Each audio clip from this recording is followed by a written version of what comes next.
Super star ரஜினிகாந்தை பற்றி அமீர் கான் சொன்ன ஒரு வார்த்தை. பாலிவுட் நடிகர் அமீர் கான் அவருடைய ஒரிஜினல் பெயர் முகமது ஆமீர் உசேன் கான். இவர் 1965ஆம் ஆண்டு பிறந்தார். இவருக்கு வயது 60. இவர் ஒரு நடிகர் பிளஸ் ஒரு ப்ரொடியூசரும் கூட. இவர் சமூக சீர்திருத்த படங்கள் பல நடிச்சிருக்காரு. மேலும் இந்திய சினிமாவில் இவரை தெரியாதவங்க இருக்கவே முடியாது. அமீர் கான் 9 பிலிம்பேர் விருதுகள், 4 தேசிய திரைப்பட விருதுகள், ஆக்டா விருதும் வாங்கியிருக்காரு. இந்திய அரசு இவருக்கு 2003ல் பத்மஸ்ரீ விருதும் மற்றும் 2010ல் பத்ம பூஷன் விருதும் வழங்கி கௌரவிச்சிருக்காங்க. இவர் நடிச்ச திரைப்படங்களான ரங்கீலா, ராஜா இந்துஸ்தானி, லகான் உள்ளிட்ட படங்களை மறக்க முடியாது. கஜினி பட ரீமேக்ல இவர் தான் சஞ்சய் ராமசாமியா நடிச்சிருப்பாரு. இப்ப என்ன விஷயம்னா, நம்ம சூப்பர் ஸ்டார் ரஜினிகாந்த் பத்தி அமீர் கான் பேசின விஷயம் தான் இப்ப வைரல் ஆகிட்டு இருக்கு.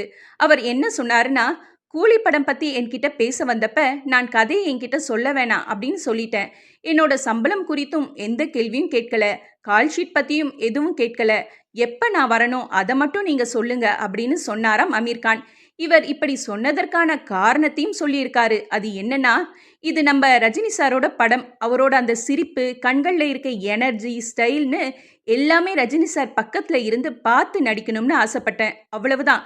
நான் நடிக்க வரேன் அப்படின்னு நம்ம சூப்பர் ஸ்டார் ரஜினிகாந்தை பத்தி புகழ்ந்து சொன்னாராம் நடிகர் அமீர் கான்.